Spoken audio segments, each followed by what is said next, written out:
Kaunti ithano iria ikanyiritwo kumana na wingi wa arwaru aria makoretwo makionekana kuo, muingi wa kaunti ici naguo uronekana ukihimbiria njanjo ya COVID-19 ni ire gatagati ga kaunti iria iri iguru hari aria mathecetwo njanjo eno. Nairobi County has the highest at 198,808, followed by Nakuru with 34,682 and Uasin Gishu with 31,503, Kiambu with 30,176, and Nyeri with 21,845 vaccinations. Muigana wa arume aria maumirite guthecwo urugameire gicunji kia 56 hari igana ikirikithanio na atumia aria manyitiriire gicunji kia 44 hari igana. 346,097 of those vaccinated are male,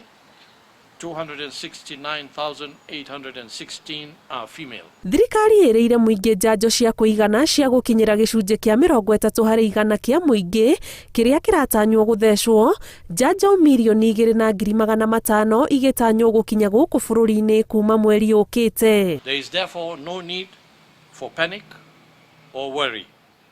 Those who received and are due for their second dose in accordance with WHO guidance will indeed receive their second dose between 8 and 12 weeks after their first AstraZeneca dose. The maximum number we can reach, even if we vaccinate all adults, is 25 million.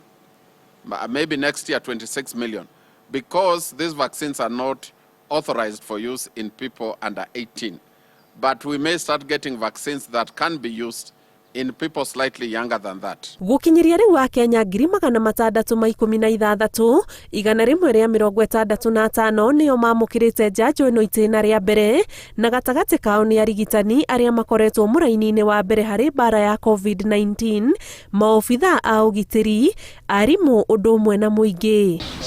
No ona njanjo ya COVID-19 ikiheanagwo, maruru ma murimu uyu matire marahwa, andu angi 191 makinyitikana na murimu uyu mathaa 24 kuma kuri ithimi 5,958, no horo wa kihani ati andu ana ni matoretio ni murimu uyu. Kiribotera Inooro TV, njitagwo Ani Ngigĩ wa Nyamu.